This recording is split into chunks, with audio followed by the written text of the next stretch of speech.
पिछले वीडियो में हमने कैश फ्लो के टाइप्स पढ़े थे कि किस तरीके के होते हैं, कि कैश फ्लो 3 तरीके की होती है, ऑपरेटिंग, इन्वेस्टिंग और फाइनेंसिंग। आज की इस वीडियो में हम बात करेंगे कि कैश फ्लो किस तरीके से प्रिपेयर की जाती है, किस तरीके से प्रिपेयर की जाती है, मीन कि उसका फॉर्मेट क्या है, उसे किस तरीके से देखा जाता है। तो कैश फ्लो क्या है, 2 तरीके से प्रिपेयर की जाती है। एक को कहते हैं हम डायरेक्ट मेथड और दूसरे को कहते हैं हम इनडायरेक्ट मेथड। अब ये डायरेक्ट मेथड और ये इनडायरेक्ट मेथड का क्या सीन है। डायरेक्ट मेथड की अगर हम बात करें तो डायरेक्ट मेथड जो भी होता है ना ये कैश फ्लो में, ये हम लोग सिर्फ ऑपरेटिंग कैश फ्लो मेथड के लिए पढ़ते हैं। मतलब हाँ, हम ये डायरेक्ट और इनडायरेक्ट मेथड सिर्फ और सिर्फ ऑपरेटिंग कैश फ्लो को कैसे निकालना है हम उसके लिए पढ़ते हैं। बाकी इनडायरेक्ट या डायरेक्ट का कोई भी लेना देना फाइनेंसिंग या फिर इन्वेस्टिंग एक्टिविटी से नहीं है। डायरेक्ट मेथड क्या बोलता है कि अगर आप ऑपरेटिंग कैश फ्लो को निकाल रहे हो तो आप कैसे निकालोगे। ऑपरेटिंग कैश फ्लोज आप प्रेजेंट करते हो as a list of ingoing and outgoing cash flows. मतलब आने वाला कैश फ्लो और जाने वाला कैश फ्लो के थ्रू में आप उसको रिप्रेजेंट करेंगे। साथ ही the direct method subtracts the money you spend from the money you receive. और इसका मेन एसेंशियल ये होता है कि आपने कितना मनी रिसीव किया और कितना मनी आप जो है वापस उसमें से स्पेंड कर देते हो। हम उसको माइनस करके डायरेक्ट मेथड से हम जो है आपकी ऑपरेटिंग कैश फ्लो निकाल लेते हैं। वहीं इनडायरेक्ट मेथड जो होता है, इनडायरेक्ट मेथड का कहना होता है कि हम जो cash flow from operating activity निकालते हैं, हम ये रिकन्सिलेशन करते हैं। यानी हम देखते हैं, मिलाते हैं किसको, हमारे प्रॉफिट को, किससे, कैश फ्लो से। हम रिकन्सिलेशन करते हैं प्रॉफिट का हमारे कैश फ्लो से। यानी हम इसमें वो फैक्टर्स भी रखते हैं जो कैश में नहीं होते, लेकिन हम उसको यहाँ पे ट्रीट करते हैं। यानी depreciation, it is a non cash expense, ये तो हमको पता है, लेकिन हम इसको डायरेक्ट मेथड में इंक्लूड नहीं करेंगे क्योंकि इसमें कैश से रिलेटेड कोई बात नहीं हुई। बट इसको हम इनडायरेक्ट मेथड में ज़रूर इंक्लूड करेंगे क्योंकि ये इनडायरेक्ट मेथड में लिया जाता है। हम प्रॉफिट एंड लॉस का कैश फ्लो के साथ जब रिकन्सिलेशन करते हैं तब हमें ये एक्चुअल पता चलता है। अब हम बात करते हैं डायरेक्ट मेथड की। डायरेक्ट मेथड क्या है, कैसे बनेगा, क्या फॉर्मेट है, इन सब चीज़ों के बारे में। तो जब हम कैश फ्लो स्टेटमेंट किससे बनाते हैं, डायरेक्ट मेथड से अगर हम कैश फ्लो स्टेटमेंट बना रहे हैं तो हम क्या देखते हैं कि हमें कितना एक्चुअल कैश रिसीव हुआ है, कितना एक्चुअल कैश, कितना आना चाहिए था, कितना आने वाला है, नहीं कितना हमें मिल चुका है, उतना कैश रिसिप्ट किससे, ऑपरेटिंग रेवेन्यू से। किससे, ऑपरेटिंग रेवेन्यू से। जो हमारा काम है उस काम से हमें कितना एक्चुअल पैसा मिल गया है, that is all about operating revenue. और कितनी एक्चुअल कैश पेमेंट्स हमने कर दी है, किसके लिए, ऑपरेटिंग एक्टिविटीज़ को अरेंज या प्रेजेंट करने के लिए। मतलब अब मान लो मेरा काम है कुछ चीज़ को मैन्युफैक्चर करना, मुझे ये पेन मैन्युफैक्चर करना है, तो इसके लिए मेरी एक्चुअल रिसिप्ट्स हो सकती है कि मैंने ये सेल करके क्या कमाया, और इसकी एक्चुअल पेमेंट्स क्या होगी कि मैंने इसके रॉ मटेरियल पे कितना खर्च किया, इसके जो ये बॉडी बनी है इस पर कितना खर्च किया, इसकी प्रिंटिंग पे। ये सारी चीज़ें मेरे ऑपरेटिंग एक्टिविटी से रिलेटेड, इस पेमेंट से रिलेटेड हो जाएंगी ताकि हम इसको कैश फ्लो स्टेटमेंट में इंक्लूड कर सकें। यहाँ पे कहता है डिफरेंस जो आएगा, the difference between what, cash receipts and cash payment is the net cash flow from operating activity. मान लो मुझे 500 रुपये मिले, 5 रुपये बहुत छोटी चीज़ हो जाएगी ना। मान लो हमने 500 रुपये की टोटल सेल करी और हमने उसमें से घुमा फिरा के अराउंड 420 रुपीज़ का अगर मैं सारी पेमेंट्स कर देती हूँ तो 80 रुपीज़ जो मेरे पास बचता है, that is net cash flow from operating activity under which method, under direct method. हम एक तरीके से ये कह सकते हैं ये एक इनकम स्टेटमेंट है। क्या है, इनकम स्टेटमेंट है जो कैश बेसिस पे बनाई जा रही है। मतलब हम एक पीएनएल बना रहे हैं या रेवेन्यू या पेमेंट्स अकाउंट बना रहे हैं, लेकिन उसमें सिर्फ और सिर्फ कौन सी ट्रांजेक्शन आ रही है, हमारी कैश ट्रांजेक्शन आ रही हैं। इसका एक पर्टिकुलर फॉर्मेट है जो मैंने बनाया हुआ है, आप इसको गो थ्रू करेंगे। ये रहा, दैट इज़ योर फॉर्मेट। ये क्या कह रहा है, फॉर्मेट है कैश फ्लो के लिए। सबसे पहले हम क्या करते हैं, कैश रिसिप्ट फ्रॉम कंज्यूमर को लिखेंगे। ये हमने कैश रिसिप्ट लिख ली। मान लो हमें 1000 रुपये मिल गए, ठीक है। हम कहते हैं हमने कैश पे किया सप्लायर्स को या एम्प्लॉय को। हमने कस्टमर से कितना पैसा लिया, हमने अपने एम्प्लॉय को मान लो दे दिया हमने 300 रुपये, हमने अपने एम्प्लॉयज़ को या फिर सप्लायर्स को दे दिए। तो माइनस करके हमारे पास net cash generated from operations, यानी हमने अपना काम करके कितना पैसा कमा लिया। It's all about cash generated from operation. तो हमने कितना पैसा जनरेट कर लिया, 700 रुपये कर लिया। क्या ये हमारा नेट इनफ्लो हो गया, क्या हमें इतना मिलेगा, नहीं, ये हमारा नेट कैश फ्लो इनपुट नहीं होगा। क्यों, क्योंकि हम भाई इसके बाद टैक्स भी तो पे करेंगे। We are a very good citizen of India और हम अपनी हर इनकम पे टैक्स भी पे करते हैं। और हमें कहा गया है कि इनकम टैक्स मान लो आपका 700 रुपये पे 10% लगता है, मान लो, वैसे ऐसा कुछ है नहीं, बट मान लो कि हम 10% इनकम टैक्स पे करते हैं, तो हमने 70 रुपये इनकम टैक्स के पे कर दिए, माइनस करेंगे तो हमारे पास अब हाथ में कितना बच रहा है, 630 rupees. That is cash flow before extra ordinary item.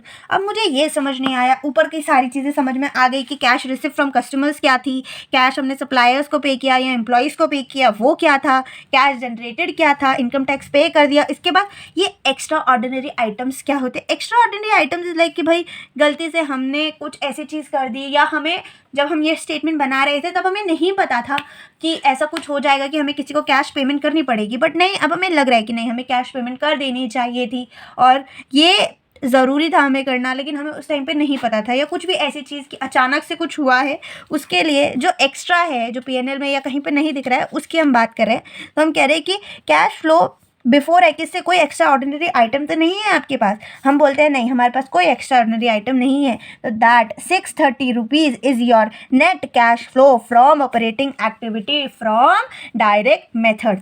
Simply हमारे पास अभी तक हमने जो पढ़ा वो ये था कि हमारे पास कैश फ्लो के दो फॉर्मेट्स हैं।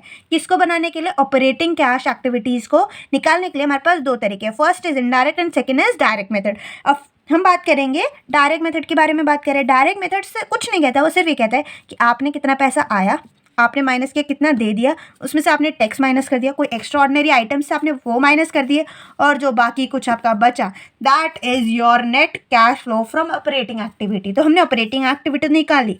हमारे पास 3 एक्टिविटीज़ थी, operating, investing and financing. Operating हमारे पास आ गई, डायरेक्ट से आए चाहे इनडायरेक्ट से आए, लेकिन आ गई ना, तो ऑपरेटिंग एक्टिविटी हमारे पास आ गई। अब हम बात करेंगे इनडायरेक्ट मेथड की भी बात करनी पड़ेगी। क्यों करनी पड़ेगी भाई? दोनों मेथड सीख लेंगे तो हमारे लिए अच्छा है ना।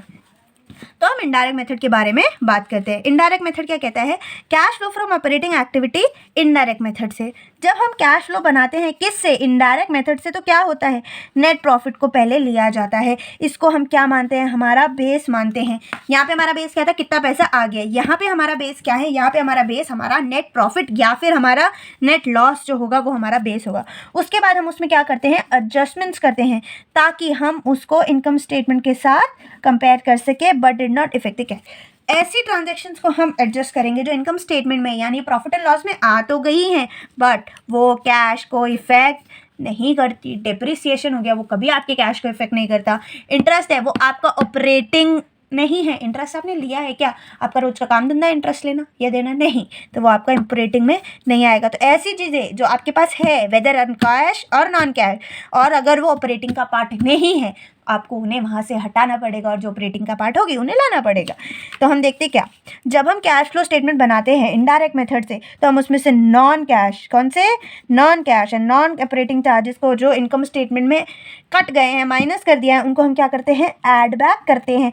वहीं नॉन कैश या नॉन ऑपरेटिंग क्या होगी? क्रेडिट्स होंगे, यानी आपके पास रिसिप्ट्स होंगी जो ऑपरेटिंग नेचर की नहीं है, उनको हम क्या कर देंगे? उनको हम डिडक्ट कर देंगे ताकि हम क्या निकाल सके? Operating profit before working capital changes. बहुत लंबा नाम है, क्या है? Operating profit before working capital changes. हम ये क्यों निकालते हैं भाई? इनडायरेक्ट मेथड कहता है कि भाई इसमें ना हम बहुत सारी चीज़ें लेते हैं, तो हम क्या करते हैं? सबसे पहले हमारे पास जो हमारा बेस होता है वो हमारा प्रॉफिट होता है। प्रॉफिट में हम वो सारी चीज़ें ऐड कर देते हैं जो हमने पीएनएल से हटा दी थी, यानी हमने एज एक्सपेंस हटा दिया था, बट वो ऑपरेटिंग नेचर का नहीं था, या फिर वो नॉन कैश नेचर का था, तो हम उसको वहाँ से हटा देंगे। वहीं अगर हमने कोई ऐसी चीज़ जो नॉन कैश या नॉन ऑपरेटिंग थी, जिसको हमने ऐड बैक कर रखा था, एज अ इनकम स्टेटमेंट में शो कर रखा था एज अ इनकम, हम उसको भी वहाँ से हटा देंगे, तो हमें क्या मिलेगा? Net operating profit before working capital changes. इसके बाद क्या करेंगे? इसके बाद जो है हम पार्शियल कन्वर्जन करेंगे अक्रूवल बेसिस प्रॉफिट का। अक्रूवल बेसिस प्रॉफिट का मतलब, अक्रूवल बेसिस प्रॉफिट का मतलब कि हम लोग कैश बेसिस पे नहीं चलते, हम अक्रूवल बेसिस पे काम करते हैं, तो उसको हम कन्वर्ट करेंगे कैश बेसिस प्रॉफिट पे कन्वर्ट हो जाएगा। इसके बाद हम कुछ और नेसेसरी एडजस्टमेंट करेंगे, जैसे करंट एसेट में कोई इंक्रीज डिक्रीज हो गया, या फिर करंट लाइबिलिटी में कोई इंक्रीज डिक्रीज हो गया, तो उसको भी हम ऐड बैक या लेस कर सकते हैं। तो उसके बाद हमें मिल जाएगा हमारा net cash flow from operating activity as per indirect method. हमने थ्योरेटिकल बहुत पढ़ लिया, अब हम पढ़ते हैं इसको एज एन फॉर्मेट। तो ये है आपके पास फॉर्मेट किसका? ऑपरेटिंग एक्टिविटी, किसमें? इनडायरेक्ट मेथड में। हमें कहता है नेट प्रॉफिट बिफोर, पहले हम ले लेंगे नेट प्रॉफिट, किसी भी टैक्स से पहले का या कोई भी टैक्स पेमेंट करने से पहले का हम नेट प्रॉफिट ले लेते हैं। उसके बाद उसमें हम एडजस्टमेंट करेंगे, किसकी डेप्रिसिएशन माइनस कर दिया था उसको हम ऐड बैक कर देंगे, कोई आपने फॉरेन एक्सचेंज किया है उसको ऐड कर देंगे, कोई ऐसी इन्वेस्टमेंट जो आपने कर दी है उसको हम ऐड कर देंगे, किसी भी सेल या purchase, sale of fixed asset में या अगर आपको प्रॉफिट हुआ है तो आपने उसको ऐड किया होगा, हम उसको लेस कर देंगे, कोई लॉस हुआ है तो उसको या तो हम उसको, गेन या लॉस पर डिपेंड करता है, अगर गेन हुआ होगा तो आपने इनकम में ऐड कर दिया होगा, आप उसको हटा दीजिए क्योंकि वो नॉन ऑपरेटिंग नेचर की है। उसी तरीके से अगर आपको लॉस हुआ है तो आपने माइनस किया होगा तो आप उसको ऐड बैक कर दीजिए, आपने उसको एक्सपेंस के तौर पर दिखाया होगा टू loss on sale of fixed asset तो आप उसको ऐड बैक कर दीजिए, कोई आपको इंटरेस्ट या डिविडेंड मिला है तो उसको भी आप लेस कर देंगे। कह रहा है इसके बाद ये सारी चीज़ें जब आप कर देंगे तब आपको मिलेगा operating profit before working capital changes. यहाँ तक आने के बाद हम देखेंगे कि अगर आपके जो है लाइबिलिटीज़, करंट लाइबिलिटीज़ या असेट में चेंजेस होते हैं तब क्या करेंगे। हमारी अगर सिंपल फॉर्म में बोलूँ तो अगर इंक्रीज़ या डिक्रीज़ होते हैं, क्या इंक्रीज़ या डिक्रीज़ होते हैं आपके करंट एसेट्स एंड लाइबिलिटी, अगर आपकी करंट एसेट इंक्रीज़ होती है और आपकी करंट लाइबिलिटी डिक्रीज़ होती है तो क्या मतलब हुआ।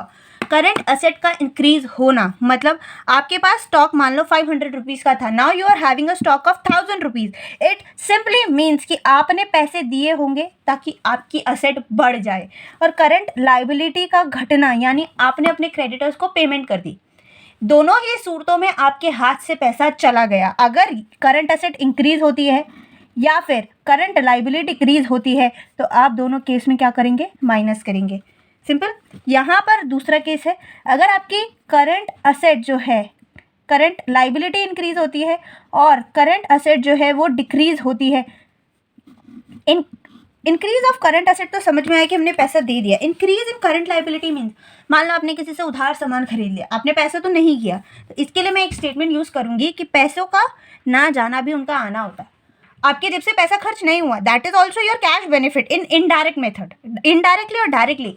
अगर आपके पास कैश बेनिफिट हो रहा है तो आप उसको इन्वॉल्व करेंगे। तो हमारे पास दो तरीके होते हैं क्योंकि हमारे पास करंट एसेट भी है और करंट लाइबिलिटी भी है, तो हम ये मान के चलते हैं कि करंट एसेट का इंक्रीज होना या फिर करंट लाइबिलिटी का डिक्रीज होना हमारे कैश को कम करता है। वहीं दूसरी तरफ अगर हमारी करंट लाइबिलिटी इंक्रीज हो रही है और हमारी करंट एसेट डिक्रीज हो रही है, इट मीन्स कि ये हमारे लिए अच्छी बात है। अरे हमने अपने स्टॉक को बेच दिया, हमारा स्टॉक कम हो गया और तो हमें कैश मिला, कैश मिला तो भाई कैश मिला तो इन्फ्लो तो हो गया ना।